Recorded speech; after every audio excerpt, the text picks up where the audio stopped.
A German Shepherd discovered living his entire life at the end of a 6-foot chain. His world limited to a small dirt circle around a wooden doghouse.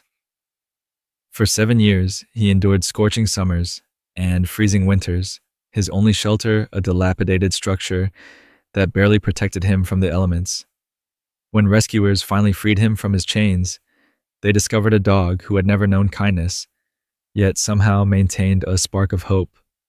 But just as he began to experience love and freedom for the first time, something unexpected happened that left everyone involved absolutely stunned.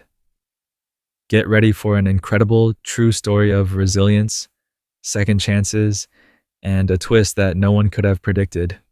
The property on the outskirts of rural Greenville, Mississippi, looked abandoned at first glance. Paint peeled from the small clapboard house, and junk cars dotted the overgrown yard. But local mail carrier Diane Reynolds knew someone still lived there. An elderly man who rarely emerged, and a German Shepherd who had spent years chained to the same spot under a gnarled oak tree. "I've been delivering mail here for 9 years," Diane told the Sunflower County Animal Control Officer, Tom Mercer. "That dog has been chained in the exact same spot since I started this route. Summer, winter, rain, or shine. Never free, never inside, just existing." After multiple welfare check reports and several unsuccessful attempts to contact the owner, authorities finally gained legal access to check on both the elderly resident and the dog. What they found was heartrending.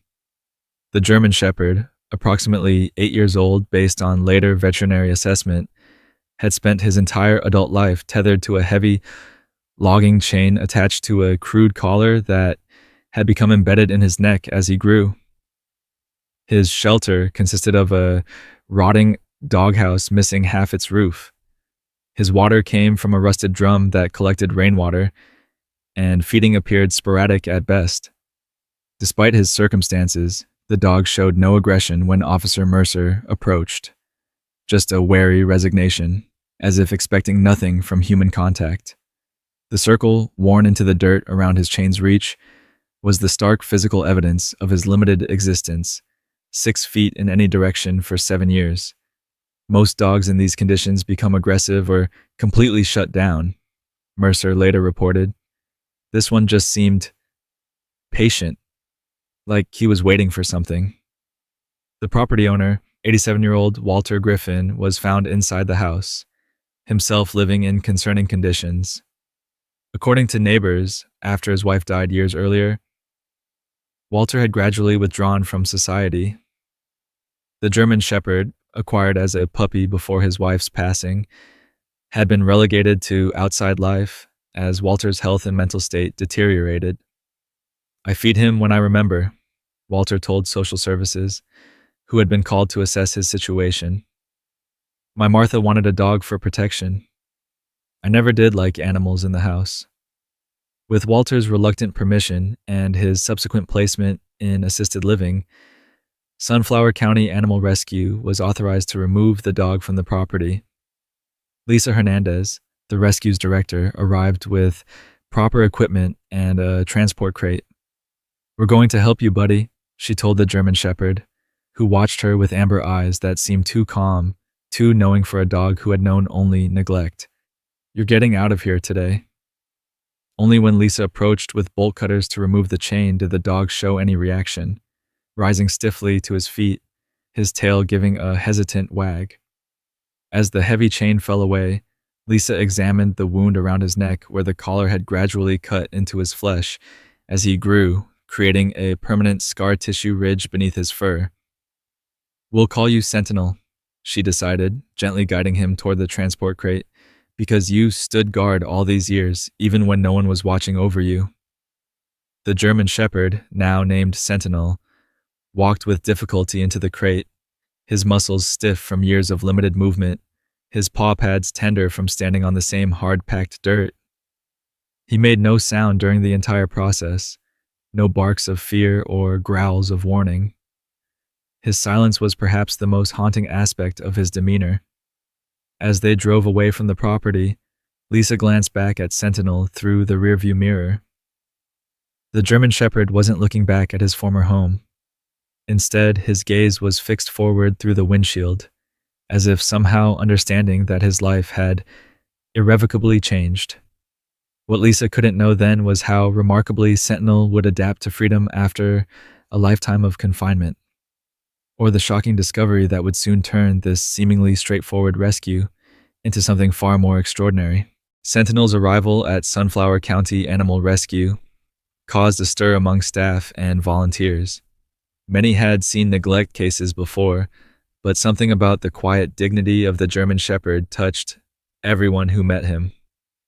He doesn't cower or show fear aggression like most chaining cases, observed Melissa Chen, the rescue's lead behaviorist. It's as if the chain restricted his body but couldn't touch his spirit. The first order of business was addressing Sentinel's medical needs. Dr. James Wilson, the rescue's veterinarian, found numerous health issues requiring immediate attention: severe malnutrition, heartworm disease, pressure wounds from the embedded collar, muscle atrophy, and chronically overgrown nails that had altered his gait. Physically, we're looking at several months of rehabilitation, Dr. Wilson explained to Lisa. The heartworm treatment alone will take time, and his muscle tone needs to be rebuilt gradually, but I'm more concerned about potential behavioral issues. Dogs chained for this long typically have significant psychological trauma, yet Sentinel defied expectations from the start. Despite never having been inside a building before, he adapted to kennel life with remarkable calm. He accepted medical treatments without resistance, as if understanding the help being offered. Most surprising was his immediate responsiveness to human kindness. It's like he's been waiting his whole life for someone to be gentle with him, Lisa remarked after Sentinel leaned against her during his first bathing session. He's not learning to trust humans. He already knows how. He just never had the chance to show it. The rescue team developed a specialized rehabilitation plan for Sentinel. Volunteer Rachel Torres, a retired physical therapist, designed a program to gradually rebuild his atrophied muscles. Short, gentle walks progressed to hydrotherapy sessions in a kiddie pool, allowing him to strengthen his legs without strain. Massage therapy helped restore circulation to areas damaged by years of pressure and inactivity. While his physical rehabilitation progressed steadily, the true revelation was Sentinel's temperament. Despite 7 years of neglect, he showed no signs of aggression toward humans or other animals.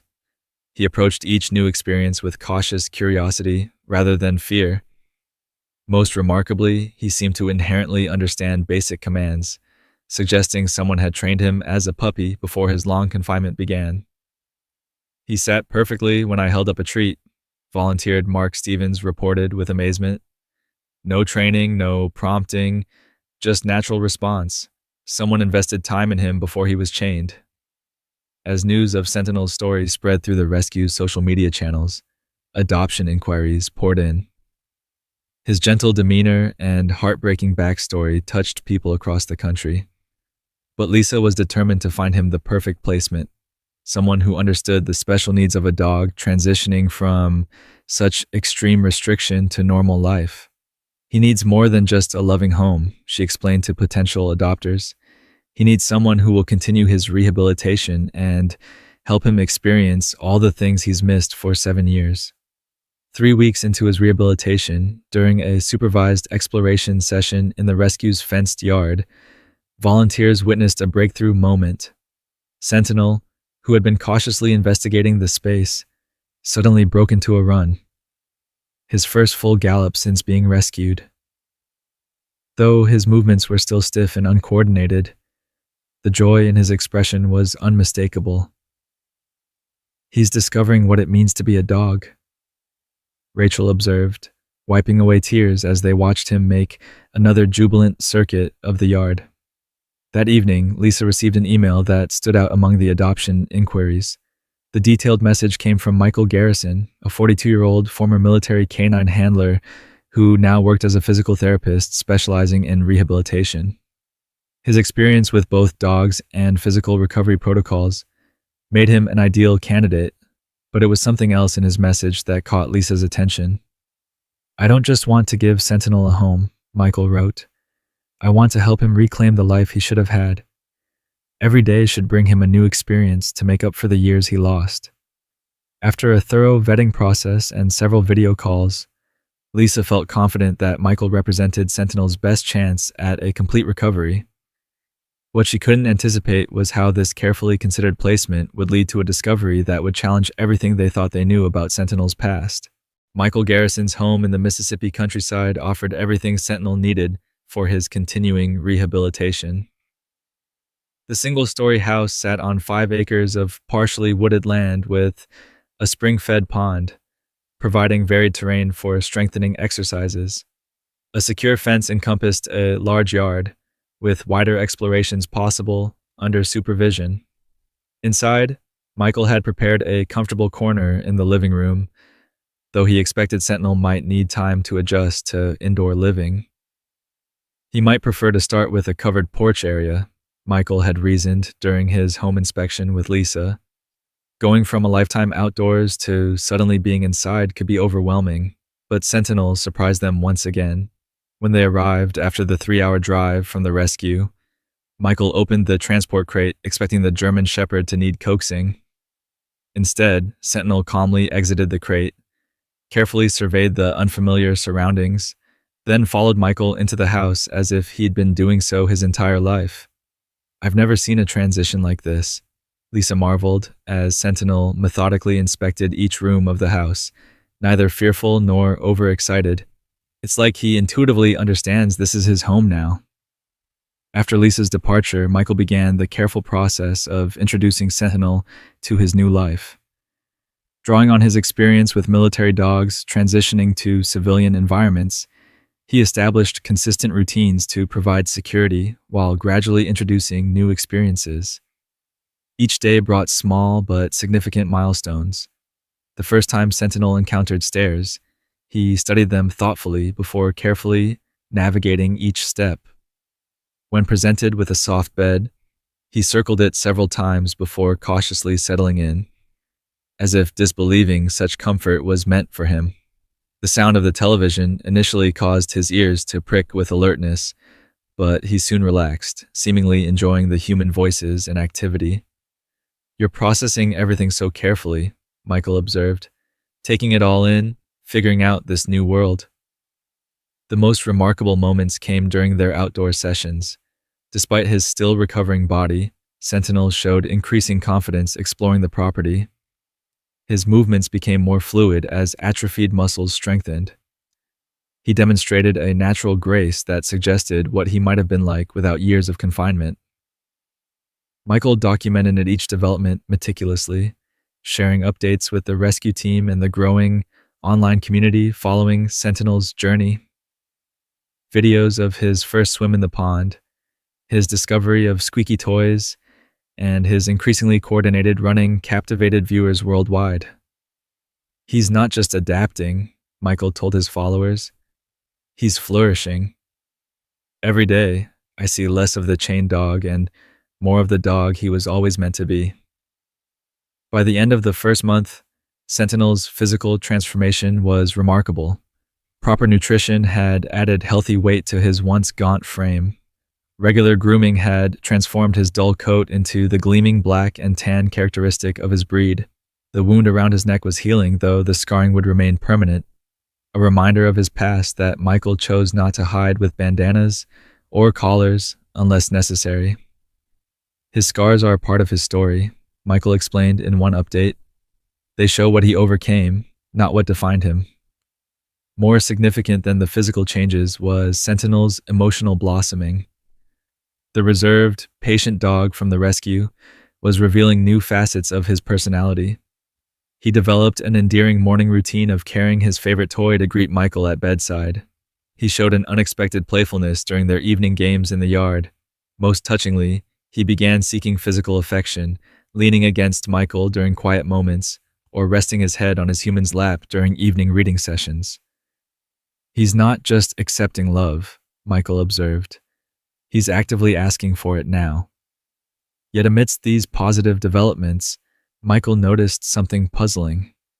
Occasionally, Sentinel would stop during their property walks, fix his gaze on the distant tree line, and stand in perfect alertness, as if waiting for something or someone.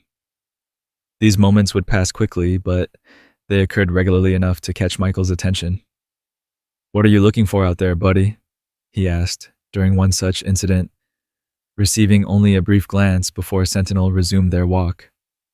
The question lingered in Michael's mind, an early hint of the mystery that would soon unfold in an unexpected way, one that would challenge everything they thought they knew about Sentinel's past and reveal a truth more remarkable than anyone could have imagined. 6 weeks into Sentinel's new life, Michael noticed an intriguing pattern developing. During their evening walks, the German Shepherd consistently showed interest in a particular direction, often leading Michael toward the eastern boundary of the property. This behavior became more pronounced whenever they ventured near the old logging trail that marked the edge of Michael's land. "You really want to explore that way, don't you?" Michael observed after Sentinel paused at their boundary for the third consecutive evening. Curious about this persistent interest, Michael decided to extend their walk along the public logging trail. Sentinel moved with newfound purpose, his posture alert but relaxed, occasionally looking back as if ensuring Michael was still following. A half-mile down the trail, they reached a fork. Without hesitation, Sentinel took the less-traveled path leading deeper into the woods. Another quarter-mile brought them to a clearing where the remains of an old hunting cabin stood, its roof partially collapsed and windows long gone. Sentinel's behavior changed dramatically. He circled the cabin with increasing excitement, sniffing intently at the threshold before looking back at Michael with an intensity that seemed almost communicative. "What is it, boy? What's here?" Michael asked, approaching cautiously. The cabin's interior was empty save for broken furniture and years of accumulated leaves blown through the open windows. Yet Sentinel moved purposefully to a specific corner, pawing at the warped floorboards and whining softly. The first vocalization Michael had heard from him. Using his phone's flashlight, Michael examined the area more closely. The floorboards Sentinel indicated appeared different from the others, newer, less weathered. Curiosity piqued. Michael leveraged a loose board with a fallen branch, revealing a small space beneath the floor. Inside was a metal box, tarnished with age, but intact. Michael carefully extracted it while Sentinel watched with focused attention. The unlocked box contained several items: a faded photograph of a younger man in military uniform, standing beside a German Shepherd puppy, a service medal, and a weathered notebook. The photograph showed a man in his 30s with the distinctive appearance of Sentinel as a puppy, his ears not yet fully erect. The dog in the photo wore a working vest with patches suggesting specialized training. Most surprisingly, the notebook contained detailed training logs for a dog named Ranger, recording advanced obedience, tracking, and even explosive detection exercises. "Ranger," Michael said experimentally. The German Shepherd's reaction was immediate, head up, ears forward, full attention engaged.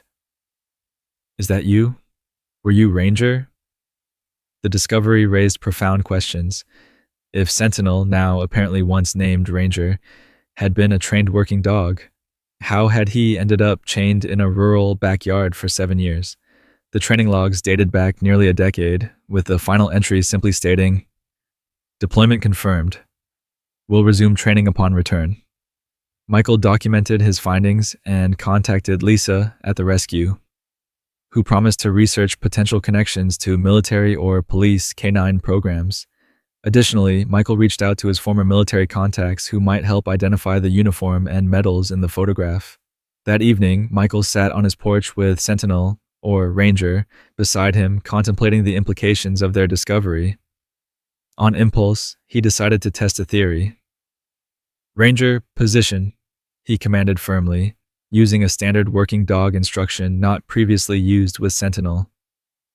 The response was immediate and unmistakable.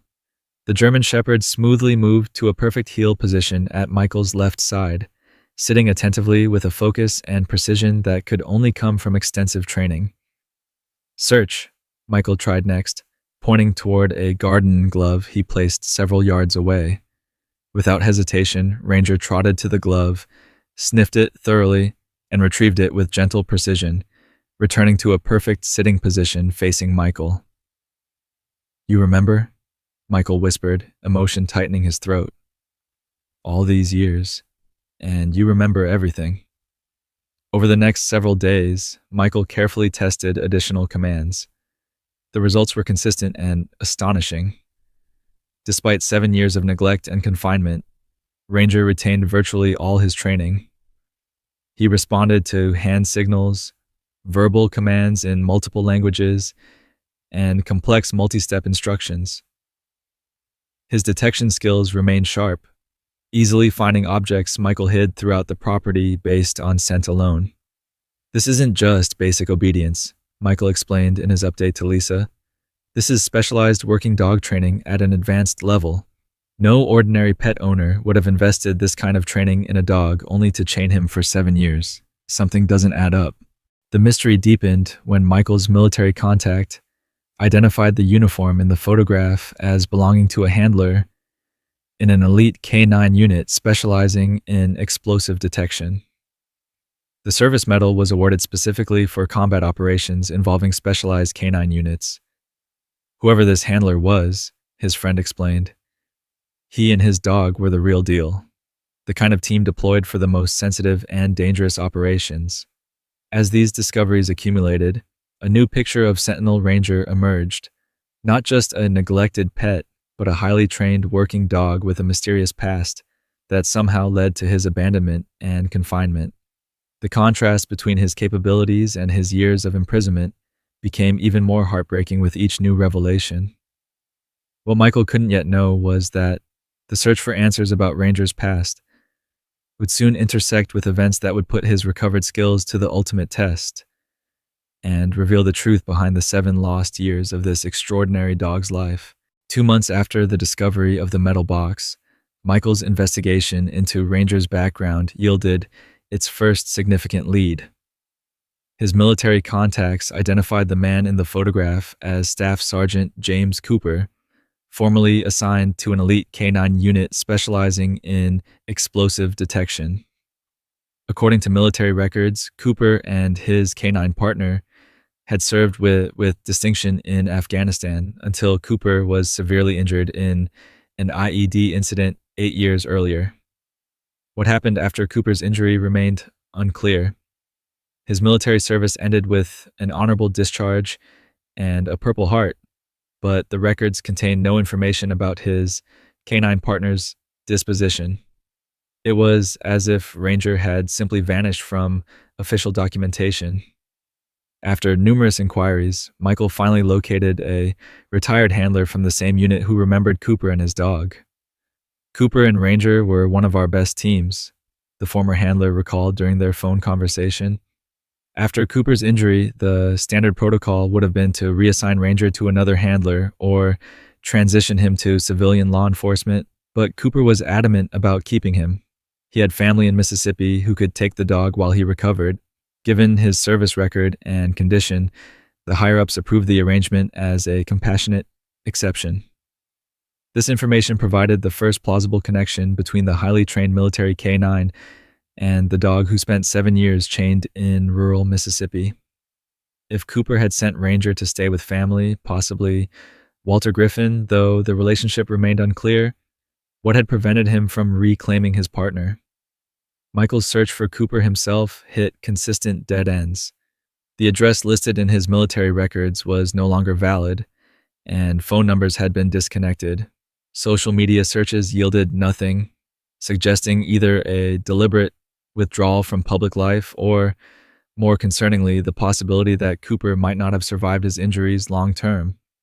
While this investigation continued, Ranger's transformation accelerated.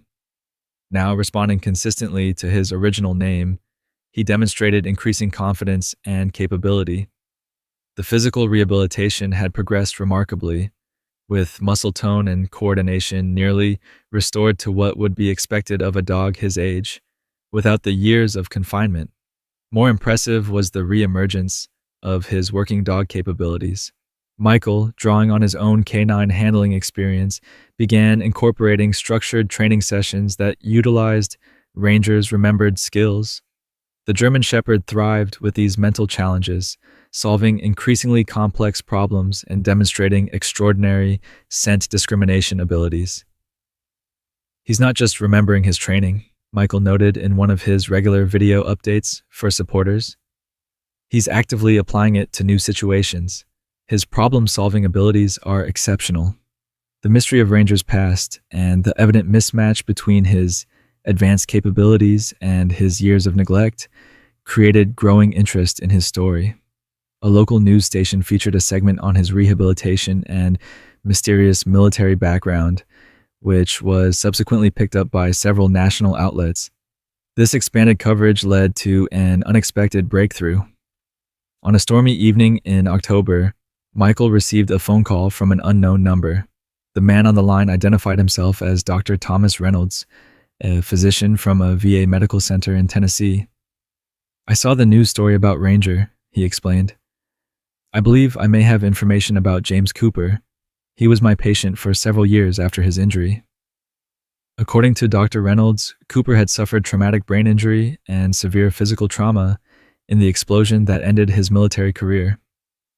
After multiple surgeries and initial rehabilitation, he had been transferred to the VA facility in Tennessee for long-term care. Cooper's initial prognosis was poor, Dr. Reynolds explained. He spent nearly a year in a minimally conscious state. When he began to show improvement, his recovery was complicated by severe PTSD and memory issues. For the first 3 years, he had only fragments of memory from his life before the injury. This information offered the first plausible explanation for why Cooper had never reclaimed his canine partner. In his compromised state, he might not have remembered Ranger clearly or been capable of caring for him. Family members, possibly including Walter Griffin, might have agreed to temporarily care for the dog but proved unequipped for the responsibility. Cooper repeatedly mentioned a dog during his more lucid periods, Dr. Reynolds continued. But given his cognitive state, the staff assumed it was confabulation, a false memory common in TBI patients. No family members ever mentioned a service dog when they visited, which became increasingly rare over the years. Most significantly, Dr. Reynolds revealed that Cooper had shown remarkable improvement over the past 2 years, regaining substantial cognitive function and physical capability. He had recently been discharged to a transitional living facility with the goal of eventual independent living. He still has challenges, the doctor cautioned. His memory has gaps, and he deals with ongoing PTSD symptoms. But he's functional now, aware of his surroundings, and actively engaged in his continued rehabilitation. When Michael asked if Cooper might be capable of reconnecting with Ranger, Dr. Reynolds was cautiously optimistic. It could potentially be beneficial for his recovery. Familiar connections from his pre-injury life sometimes help bridge memory gaps, but it would need to be approached carefully with appropriate psychological support. This conversation opened the possibility of a reunion that had seemed impossible just days earlier. After consulting with Lisa from the rescue and several veterinary behaviorists, Michael began the sensitive process of trying to contact James Cooper directly. What none of them could anticipate was how events would accelerate dramatically before this careful plan could unfold, or how Ranger would demonstrate that his years of confinement had done nothing to diminish the extraordinary capabilities that made him an elite working dog. 3 days after speaking with Dr. Reynolds, while the search for a direct contact with James Cooper continued, Michael awoke to urgent weather alerts on his phone.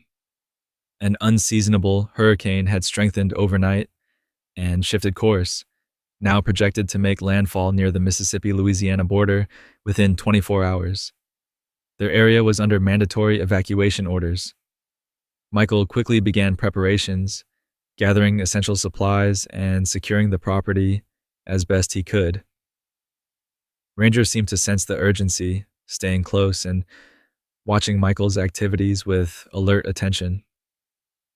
As they prepared to leave, Michael received an emergency notification. The transitional living facility where James Cooper resided was directly in the hurricane's projected path.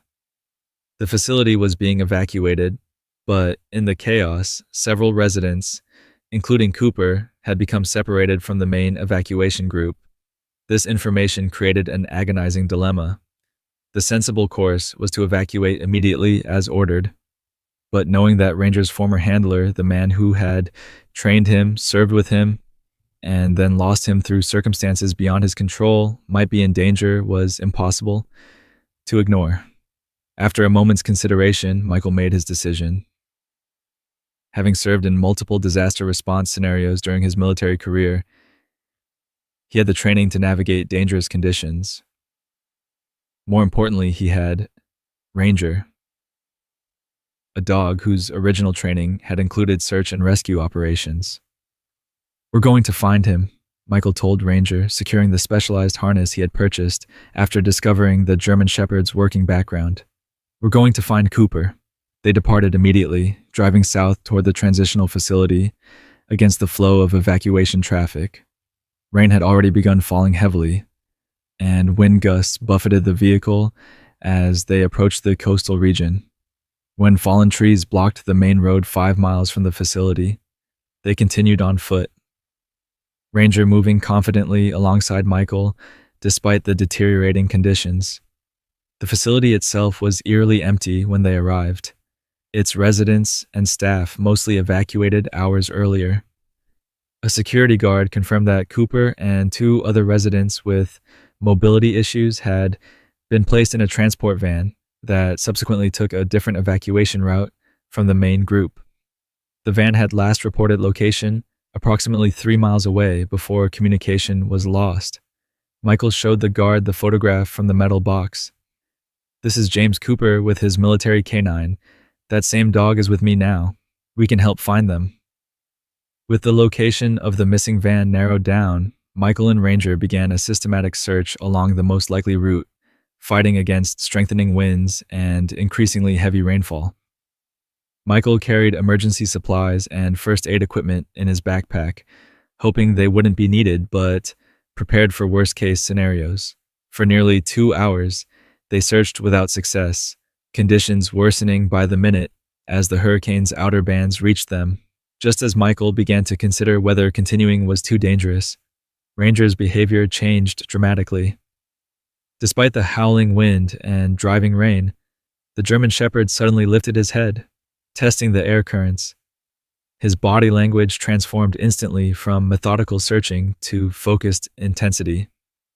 Without waiting for commands, he altered course, pulling Michael toward a barely visible side road partially obscured by fallen branches. "You've got something," Michael acknowledged, trusting Ranger's sudden certainty. "Show me." Ranger moved with renewed purpose, navigating the debris-strewn path with determination. A quarter-mile down the flooded road, they found the evacuation van, tilted at a precarious angle, where it had slid off the road into a ditch. The rising water had reached the vehicle's doors, making the situation increasingly dangerous for anyone trapped inside. Michael approached cautiously, Ranger at his side.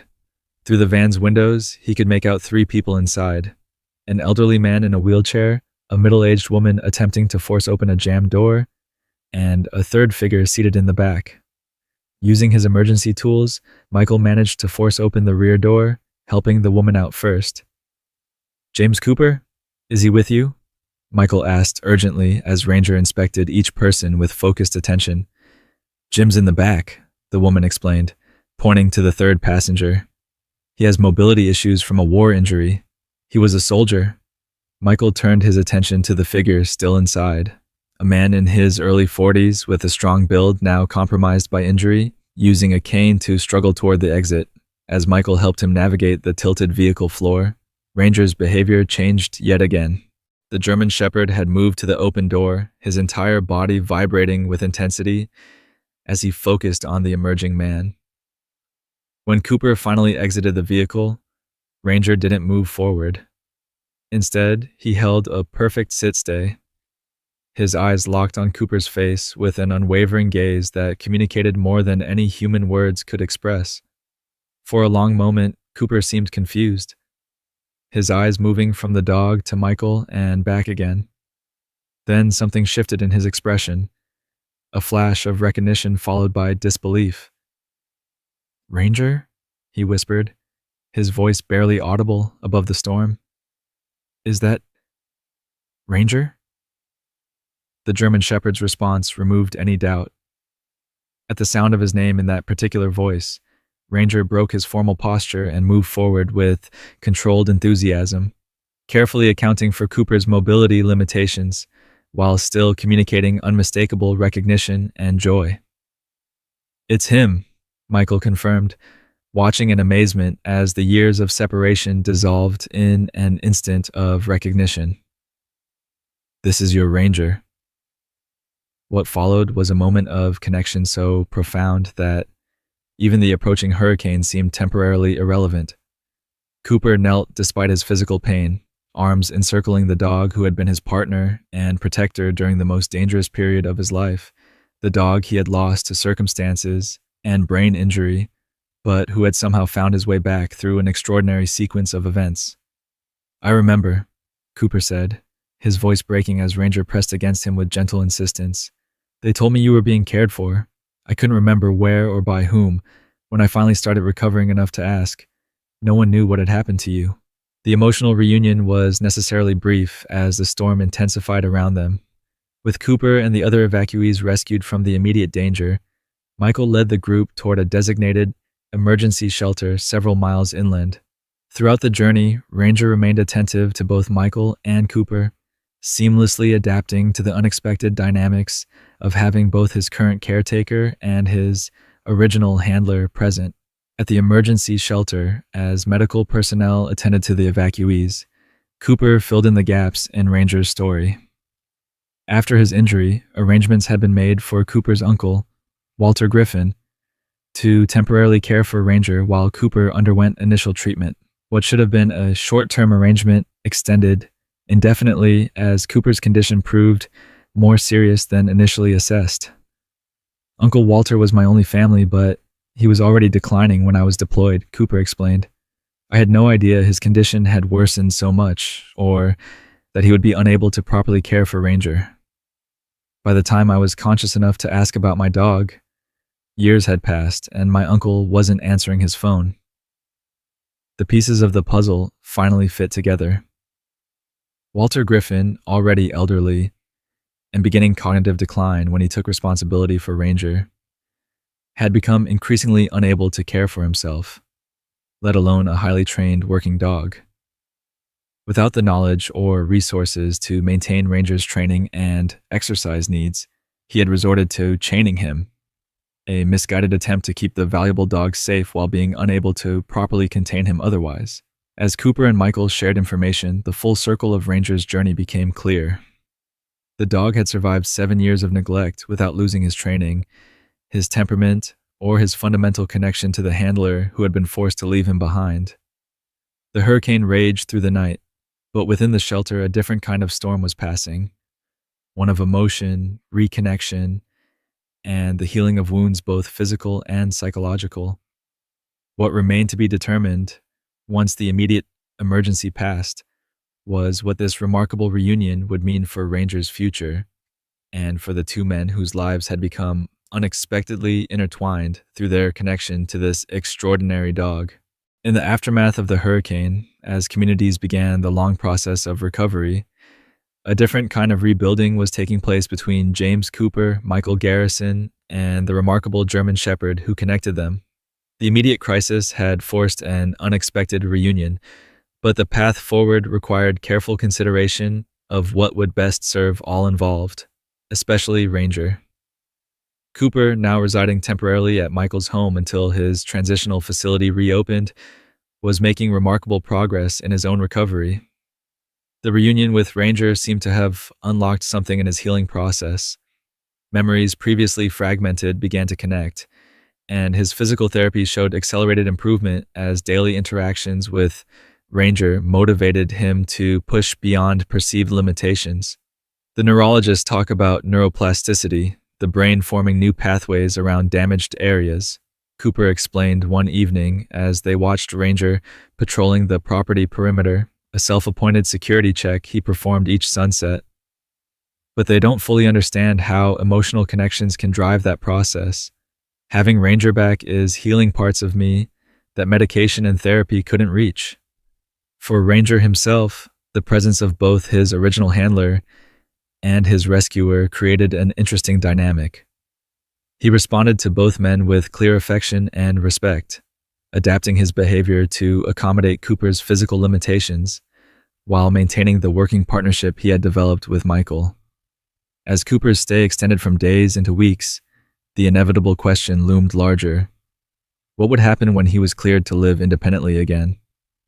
The obvious assumption might have been that Ranger would return to his original handler, completing the circle of their interrupted partnership. But the reality proved more nuanced. "I'm not the same person who trained him," Cooper acknowledged during a particularly honest conversation. "And he's not the same dog. We've both been through experiences that changed us. What matters now is what's best for him going forward."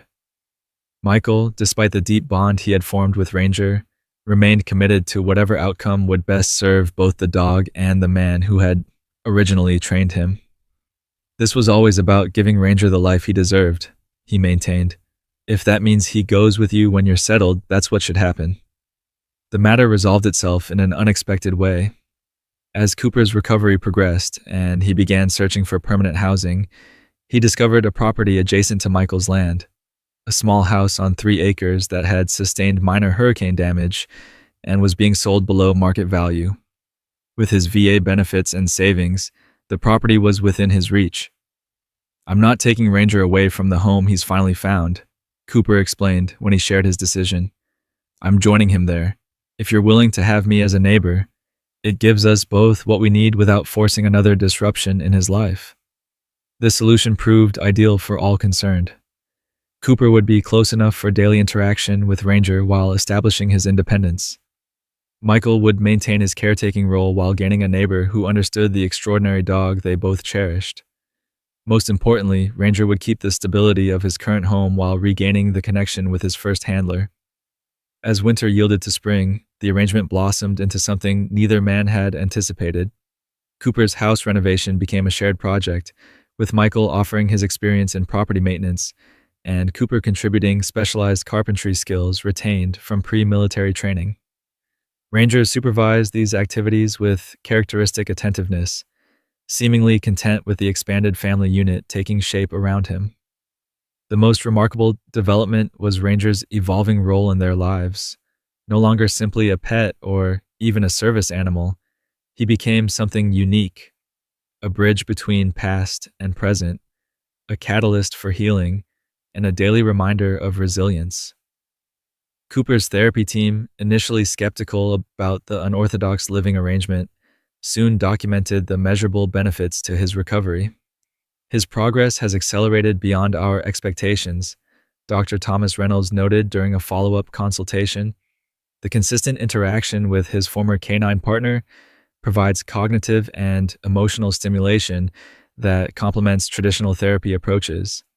We're actually documenting this case for potential research on animal-assisted therapy for TBI recovery."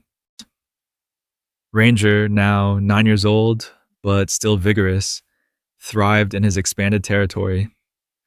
He developed a routine that included morning training sessions with Cooper, who gradually reclaimed his role as handler, and afternoon exploration with Michael across the combined properties. Each man contributed different elements to his care and enrichment, creating a balanced environment that utilized all aspects of his abilities and personality. Their story gained national attention when a documentary filmmaker interested in military working dogs featured them in a project about canine veterans. The resulting film, Unbroken Chain, showcased not only Ranger's extraordinary journey, but the broader issues of working dog placement after service and the healing potential of human-animal bonds.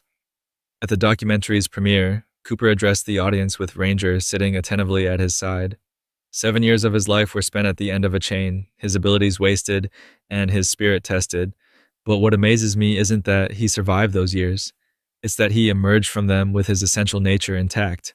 He never forgot his training, his purpose, or his capacity for connection.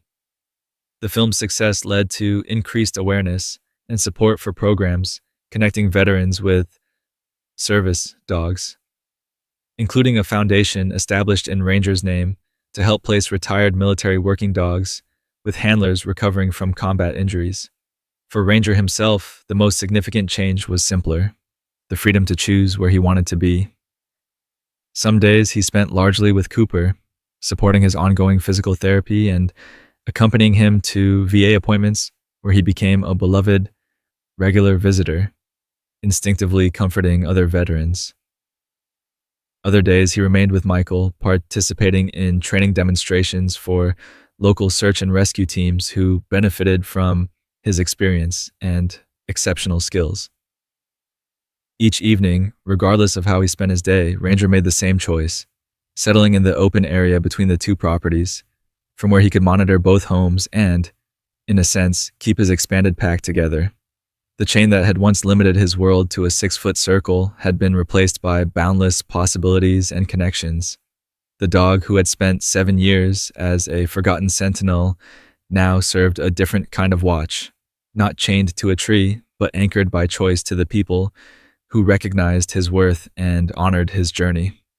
If there is one thing Ranger has taught us, Michael reflected during the documentary's final scenes, is that chains come in many forms. Some are physical, like the one that held him for 7 years. Others are internal: the limitations we place on ourselves, the past we can't let go of, the futures we can't imagine. Ranger broke free of both kinds. For those who followed Ranger's story, the most powerful image wasn't the heartbreaking before photos or even the triumphant shots of his recovery. It was the simple, daily sight of an aging German Shepherd moving freely between two homes, choosing his path without restriction. His dignified presence, a reminder that even after years of limitation, freedom, purpose, and connection remain possible. Ranger lived out his remaining years in this arrangement, eventually passing peacefully at age 13, surrounded by both men who had played such pivotal roles in his extraordinary life.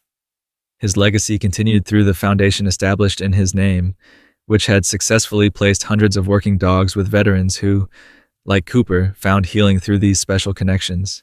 The shock that had initially captivated followers of Ranger's story, the unexpected reunion with his original handler after 7 lost years, had evolved into something more profound: a recognition that some bonds transcend time, trauma, and separation.